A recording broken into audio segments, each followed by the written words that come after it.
Hey, good day, good people. Welcome to this episode of MCM-TV. I'm your host, Leon Carpenter, and I'm here today with Hunter Kennedy from 7 Story Fall. Hunter, thank you. Thank you. Let's start right at the beginning. What's the origin of the name? It just came from this old bassist that we had, and I never knew why he picked it, but I kind of adopted this story. My parents own a condo in Florida, and one night, I guess this guy fell from the 7th story, and he broke every bone in his body, but miraculously he lived. And I like that story. I like to think that, after all the things that this band has been through, we've still gotten up and still progressed. So. Fantastic. Have you ever changed the band's name, or is that what it's always been? Well, we did have an idea to make it No Talents at first, but that was back in '02 when we were little kids, and it kind of seemed punk at the time, but it quickly faded. So when we heard the name 7 Story Fall, that immediately stuck. So You're a solo artist who plays as a band. Why is this? I've dealt with a lot of immature musicians. Either they can't afford it, or they just don't listen. They're not motivated to make it in the industry, and it takes a lot. And I got sick of basically paying for everyone else and them benefiting off my work. So I just decided I'm just gonna go solo. Because I've been doing everything anyways the whole time myself. This is more of me finally coming out publicly, being like, no one else is getting benefits off my work anymore. This is my project, and I'm going to continue like that. So. And it's been working. Yeah, it's been working a lot. Wonderful. What genre of music do you consider your work to be? I like to consider it rock. But I don't really get into the subgenres too much, just because I like all kinds of music. I don't want to stick to just pop or just pop punk or just punk or whatever it is. But I pretty much just write under rock, pretty much. Anything under rock, I pretty much write. So okay, fair enough. So, do you have any major influences? I'd like to say probably the two major influences I have are. The Beatles, obviously, I love the fact that they can play all types of different music and they're still, successful at what they do. And also Mariana's Trench, because they put more into the show than just going up there to play. And that's what I like. I just don't want to see someone that I could just simply see at the mall or, outside walking around. I'd rather see a show, a theater type experience. So, who's influenced your music the most? Has your music been influenced? Particularly by the Beatles or Mariana's Trench, or are they just bands that you appreciate and respect? It's hard to say. I mean, I don't really try to strive to sound like anyone. I'll hear a riff that I'm playing that I like, and I'll just write the song. But I like the ideas of those two bands. I like how they ran their business and they ran their band, and I like their creative ideas. So, what inspired you to make music in the first place? Where did it all begin? I'd like to say that my dad started influencing me because all the music he listens to, and he always told me to try to be very diverse in what I listen to, never stick to one thing. It just makes it boring. But I eventually got a guitar and a drum set for, I can't remember, maybe my 11th birthday. Okay. And I don't know, I guess that just seemed like the only thing I wanted to do that I had fun with, so. You got the bug. Yeah, I guess. All right. So do you have a record label? Yes, I do. They are called Tate Music Group. And where are they from? Are they a local label? Mustang, Oklahoma. I Oklahoma. believe they're, main bases. Okay. And are you a member of any music organizations? I'm part of BMI, but I'm about to be part of the IMEA. I was nominated to be a part of the IMEA Awards of 2013, and I ended up winning. So I wanted to be part of the the next award ceremony and any events that they were going to hold, and you have to be a part of the the group. So I'm going to be when I send that in, I'll be part of them. Tell me about the award. I won a Rock Song of the Year for "Sing to Me." Really? I didn't expect it at all whatsoever. I mean, I knew I was nominated, and I didn't know if the award ceremony was going to be super legit, but to have the experience and be a part of it was a lot of fun. And I got there, and it was just as legit as any other awards you'd see on TV.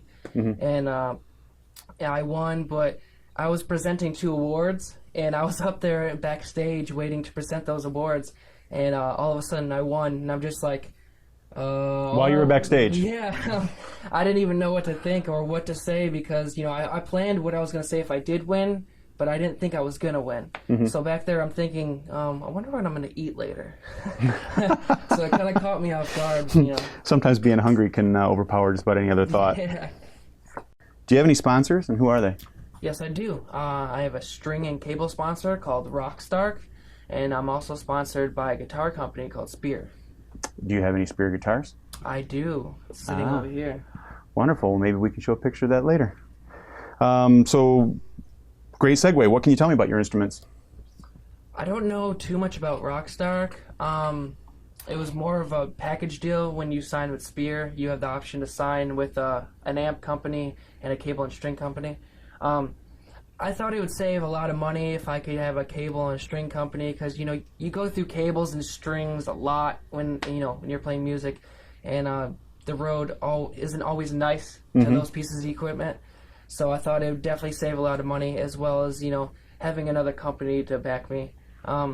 Spear Guitars, I didn't hear about them either prior to signing with them, but I did do the research before I did sign with them. When I pulled up this video of one of their guitars, which is the one I have, I love the way it sounds and the look of it. I haven't seen many guitars with the plain wood design where, it's way better than paint. To me, it looks awesome, and I couldn't find any other guitar that looked like that, and immediately I loved it. You loved it. But it's not your favorite guitar, though, is it? It's very close. Is it? Between that one and my all-white Schecter, I go back and forth. One day I'll be looking at that guitar and I'll be like, I want to play that today. All right. And then, the next day it's the white one. So. Okay, I see we have some drums here. Yes. So you play drums. We got keys. You play keys. What else do you have going on? I can play keys or, piano in general. I can play drums. I can play guitar. I can play a little bit of bass. I haven't really studied too much into bass, but I kind of get the idea of it. I'm not too funkadelic into the bass, but I can do the backing rhythms and all that stuff, the simple bass. Right. So do you have any brand loyalty, or do you typically just play whatever's available? I try to stick to quality, because if you're going to spend the money, because the equipment's super expensive, if you're going to spend the money, you might as well get the quality items. I don't really have favorites in some of these instruments, but I try to stick to Schecter guitars or, my Spear guitars. Chords, I try to stick to Mogami now. They're probably the best quality I've ever gotten, so I stick with those with guitar chords and mic chords. Amps, I think probably it's a tie. I love my Crate. It's probably the only amp I've loved that long. I haven't changed my mind about it. But I also like orange amps. And I haven't bought one, but I've played one, and I just love the sound of it. And it was part of the record too. So right. It did it speak to you? It really did. It did. Well, you'll have to put one in the collection then. I hope so. So, what made you choose the instruments that you have now? I know some of them were gifts. Some of them are through sponsors. But do you have any particular item here that you decided that you just had to have? I think the only thing that I planned and I strived to get was my all-white guitar. That was, for the longest time I told my mom, my graduation present, I want a custom guitar. That's what I want. A lot of people will get like a car, or I really wanted a guitar because I wanted to be able to have that memory, but also be able to use it, and not something that was going to sit in the corner. So I got a white guitar, that's Schecter, and then I ended up customizing the tuning pegs and the pickups, so now it's all white. The hardware's black. I love it. I call it my ghost guitar. It's sharp. I do dig it. So tell me about your first show. My very first show was a birthday party at a church, and everyone that knows me, I'm not too religious, so it was kind of funny that they heard I was going to play at church.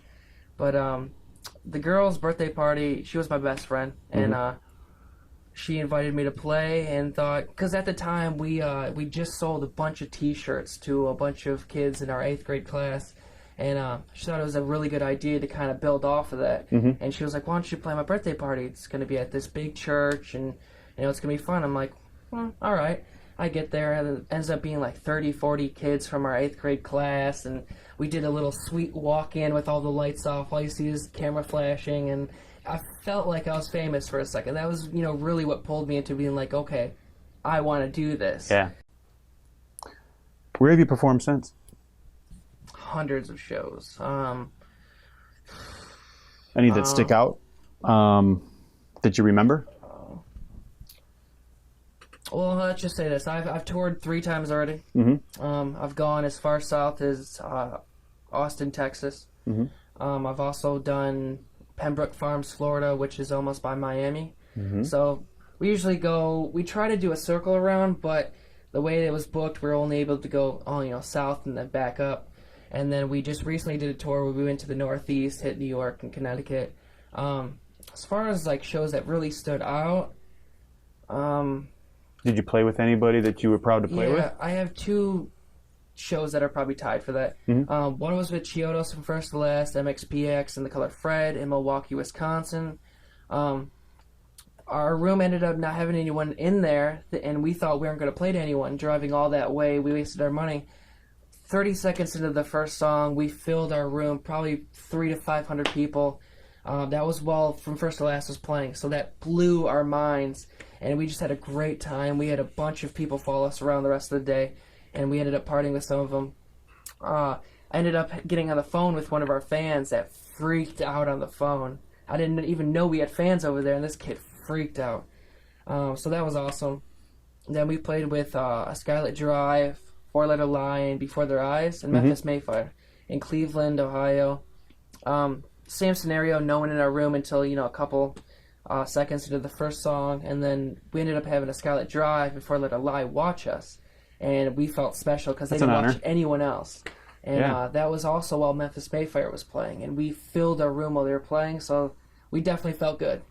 Awesome. I can see why that would definitely stick out. Those are my 2 favorite, but... What about least favorites? Do you have any that were just complete disasters? Yes, we did. We actually played with We Came as Romans on one of our most disastrous shows. And we played in Marlette at CC's Cyber Cafe. And not a single person came. No one came. And... yeah, it was just a practice. It was literally just a practice. Yeah. I mean, it was crazy because both us and We Came as Romans have previously brought crowds to that venue and surrounding venues, and it just happened that day was not a good day. I think we can all relate to that. So. What do you like to do on tour? I try to stick to the same stuff because you obviously can't spend a bunch of money and you can't be doing whatever you want because of the time restraint, but I tell all my members, whoever joins, whoever's with me, that my main focus on tour is if I'm not in the venue about to set up or play my show, that I'm going to be walking around trying to see as much as I can about, these cities around. And I just love to travel. I love to see new places because in my mind, it's like I'm filling up a map in my head. And I have to have an idea of what my surroundings look like because if I don't, I'm always going to wonder. Right. And, like when I go to New York or Philadelphia or whatever, I'm walking around that city all day and I'm not spending a single cent. Does it help you kind of get the vibe? Yeah, and, I get to see things that normally other people wouldn't see. Because, most people, they go to these places on vacation and it's a strict schedule. And I don't like that at all. I like to be able to do what I want. If I have the time, I'm going to see what I want. And I just want to get the gist of where I'm at. Excellent. So do you have any upcoming shows? Not right now, but we have a tour coming up in July and August with Archers and Illuminators. They're from Chicago, I think. Okay. We're going to be doing a tour where it's basically like a circle of the eastern half of the United States. Right. As far west as Missouri and east as the East Coast, and try to go as north as New York, hopefully maybe Massachusetts, and as south as probably Miami. That should be a good time. Yeah. How do you promote the band? I do everything myself. Pretty much just like Facebook ads, Reverb Nation ads, sometimes front page ads on sites like Pure Volume and AP Magazine. Most of the time it's just Facebook right now. Mm-hmm. Just because all the other sites are more established than Facebook, I'm more newer on Facebook, so I've just been focusing on that more. Do you have a lot of fans on Facebook?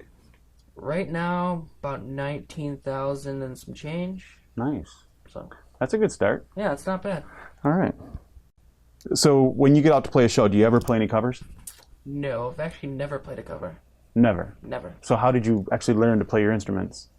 I took 6 lessons for guitar and 6 lessons for drums. And throughout the process, for drums, he just made me do tabs. And that was boring, and I learned fast. So I was just quit that and learned on my own. Mm-hmm. But then I joined band class and learned more percussion that way. But as far as guitar, I just, he would teach me like Blink-182 songs. Like I'd bring in a CD and be like, well, I like this song. Can you help me learn this? And I would pretty much learn like intros to these songs, and that was about it because I could learn it all on my own. I just didn't like how slow he taught me, so I just So you just started developing your art right from the taught beginning. myself. Yeah. That's fantastic. Do you have a set playlist? Do you like to mix it up a lot? It depends. I mean, this time around with the story being, with the album being a story, you kind of have to do it in a certain way. So you have to do the songs in a certain order. But I think right now there's like 4 different set lists just because some venues aren't capable of having a PA that can split tracks since I have effects and cello that play in the background. And some venues don't allow, more than 30 minutes a set. So you kind of have to edit it based on, some of those things. Do it on the fly, kind of? Yeah. So who writes your songs? I write everything, and I've always done that.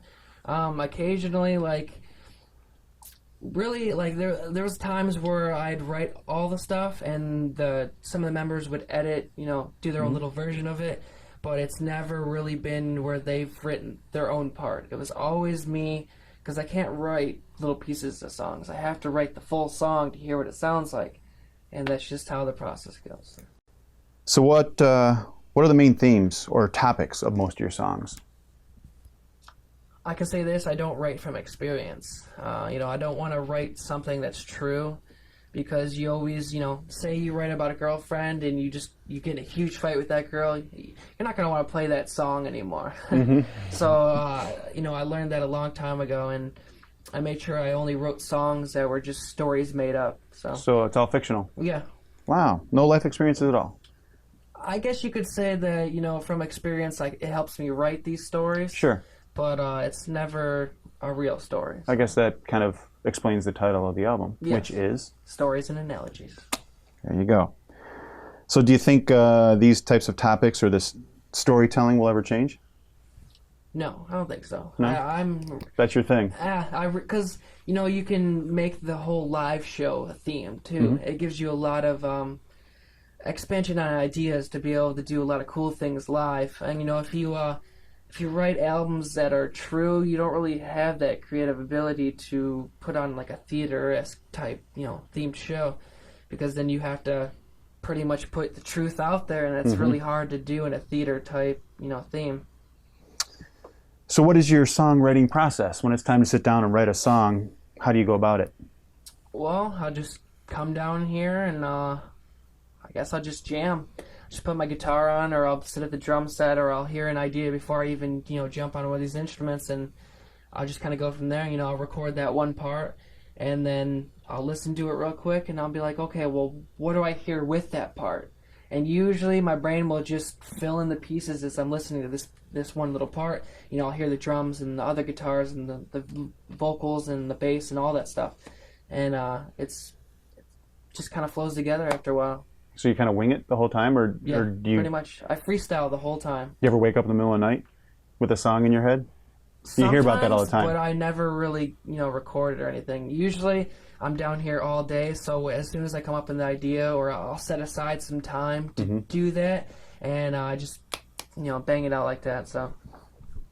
All right. So if that is your songwriting process, and your themes and topics haven't really changed, would it be safe to say that you've kind of always played the kind of music that you play now? No, it started out as pop punk, kind of like a Blink-182 style music, and stuck with that for maybe like a year or two. Mm-hmm. And then, the pop punk slash screamo started to come into the scene a lot, and I just couldn't get away from it. And all the musicians I'd find pretty much wanted to play that, and all my friends wanted to listen to that. So it kind of influenced me to try to do an album like that, and it turned out all right, but it just wasn't my thing. I didn't feel it. It wasn't fun performing all that, and I quickly got back into what I wanted to do, which is more pop punk, radio friendly type stuff. And they didn't want to do that, and they also didn't want to sign with the label I'm on. So I got rid of the last two members that I had, and I just made it official that I was solo, and I wasn't gonna hire any more musicians unless it was just for live shows. So what's been your biggest challenge as a solo artist? Trying to find a backing band that works with me, that I get along with them, because you go on tour and you're gone for a long time. These people have to be your friends.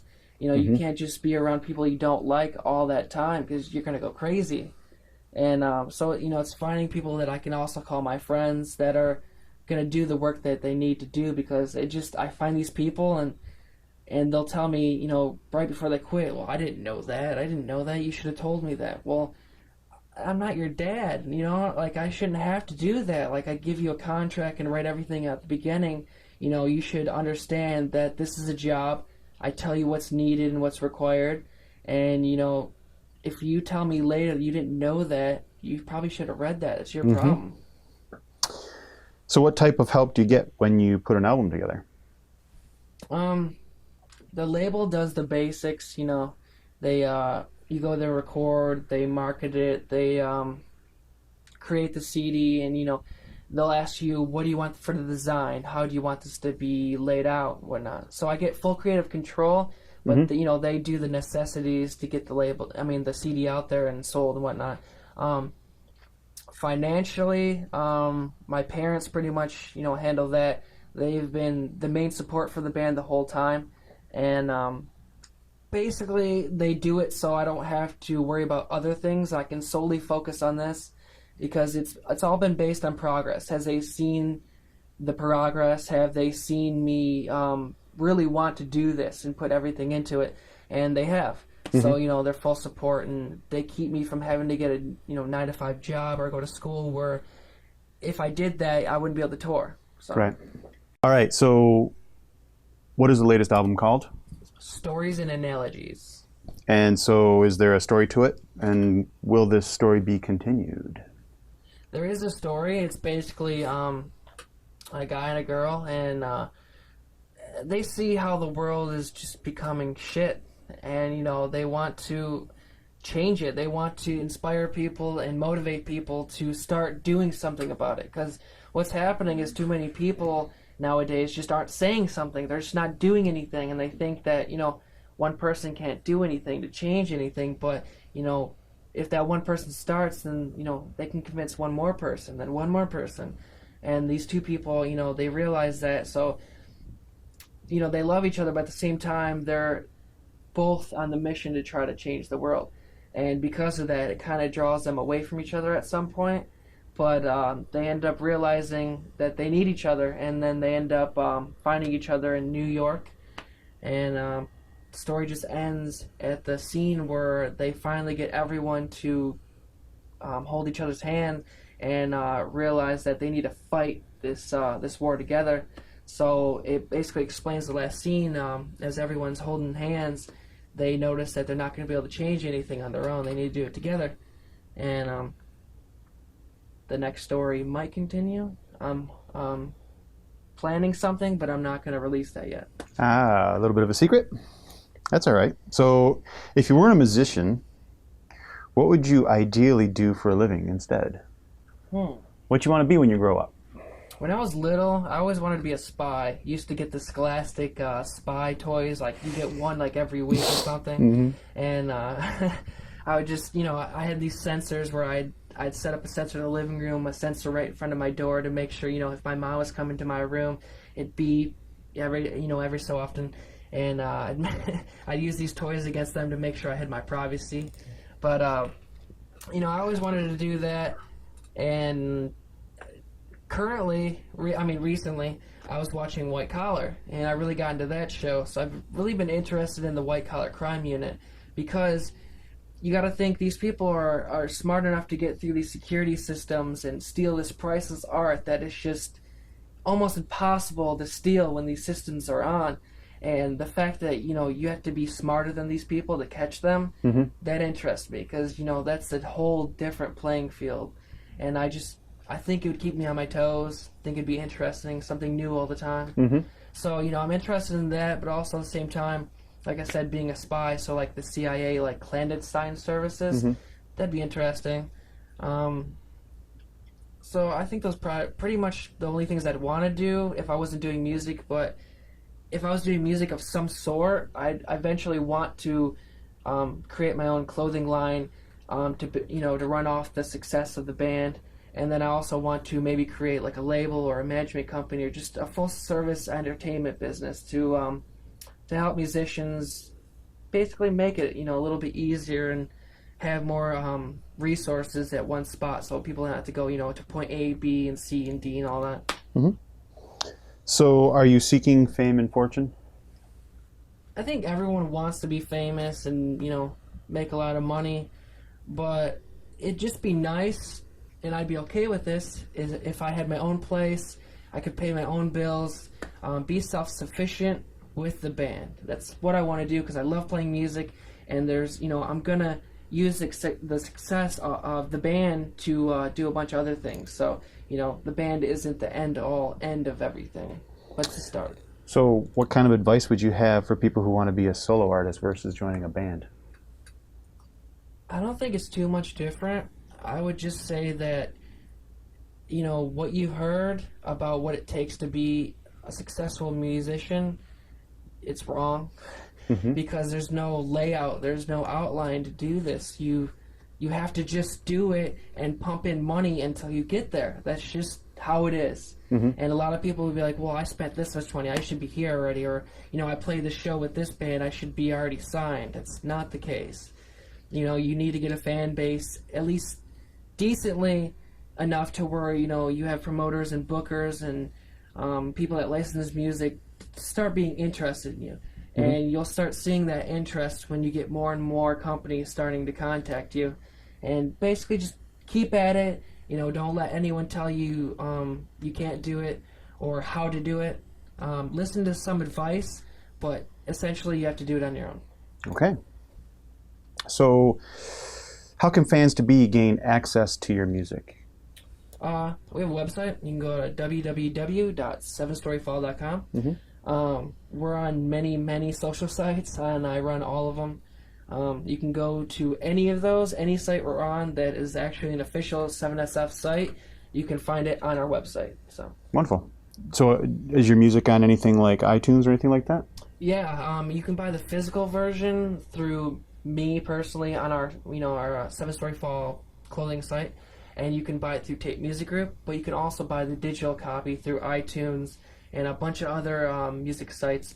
I also distributed Sing to Me, My Gift to You, and Hollywood Bound singles myself through TuneCore, which means it's on any site that sells MP3s in the world. It's on there. So wonderful. So you can find it just about anywhere. Is there anyone you'd like to acknowledge for offering financial or emotional support? I'd like to say that my parents have been really the only big 100% real supporters of me. They're so supportive that I don't even have to get another job or go to school right now. Because they see that I can do something with this. They they want to be a part of this. They love going to shows and the events that I get to go to. So they're in this as much as I am. So I definitely got to thank them. There's definitely been a lot of arguments to get to where I am, but that's how it is with kids and parents. Other than that, I'm just thankful that Tate gave me a chance. They're not a huge label, but they're big enough to give me some credit and some backing, and I'm thankful for that. So. Wonderful. Okay, so what do you like to do for fun? Just like to come down here, play music, play sports if I have enough people.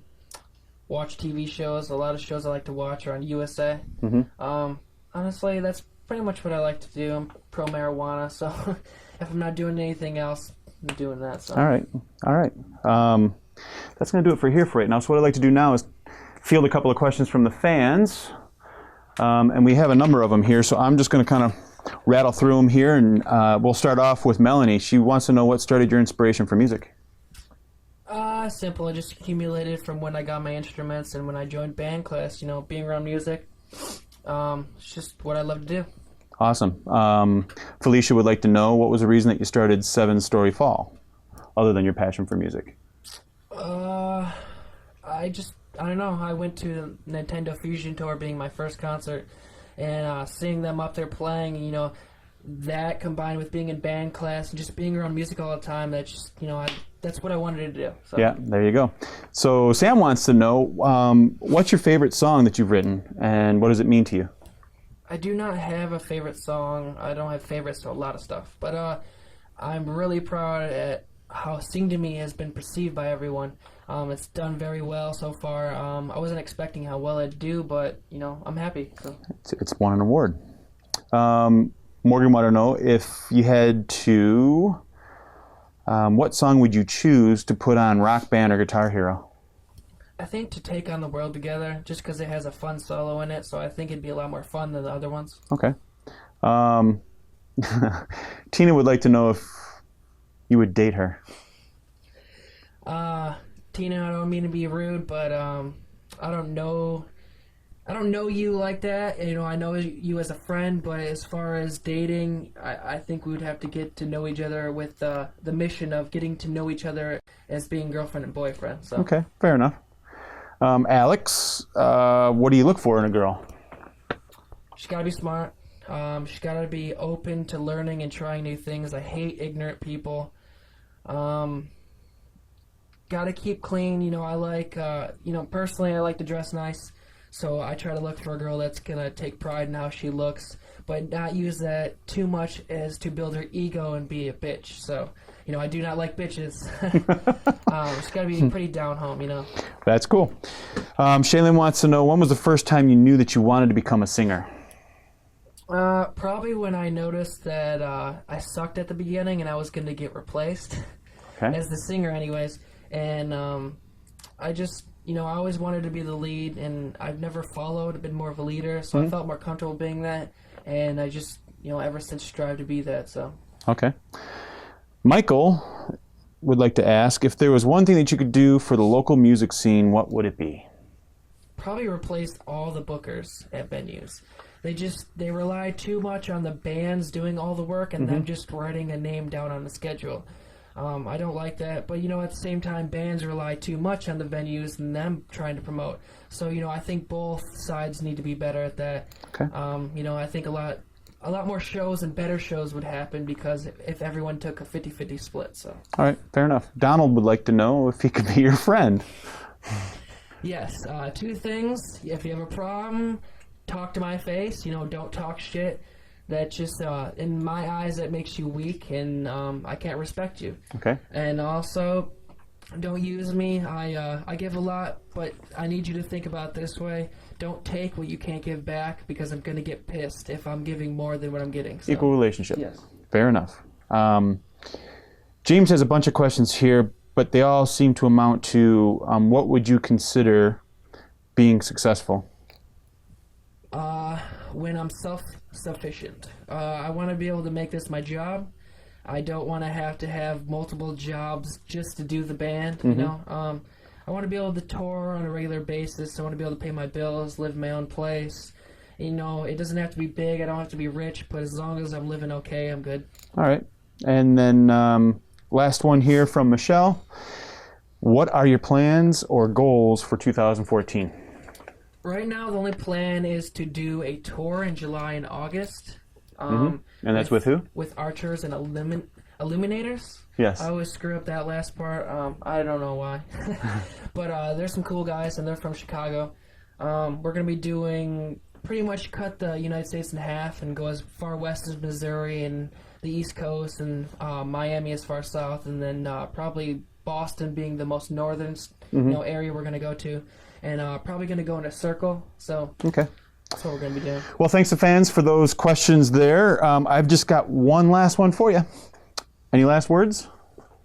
I just hope everyone enjoys the new album. I hope they understand why I'm a solo artist now, and they read up on it, because some people actually asked, why don't I have other members on the pages? Why am I being rude, or am I being an asshole, or power hungry? That's not the case. It's just I've always pretty much been 7-Story Fall, and I just wanted to make that public because I was sick of other people taking my credit. I just didn't like that. I was doing a lot of work, putting a lot of money into it, and I wanted to take my credit where it was due. So. All right. Well, that's all we have time for this episode of MCM-TV. I want to thank Hunter for inviting me into the studio. Thanks, Hunter. You. And if you'd like to learn more about Hunter, please visit his website, www.7storyfall.com. He'll have buttons on that site to take you to all the other sites that he supports. If you'd like to learn more about myself, you can visit my fan page. Just go to facebook.com/LeonCarpenterFans. And as always, please visit MotorCityMusicians.com. On there, you'll find a button to our YouTube channel where you'll see other videos such as this, including an extended version of this video. So until next time, I'm Leon Carpenter. Keep the music alive.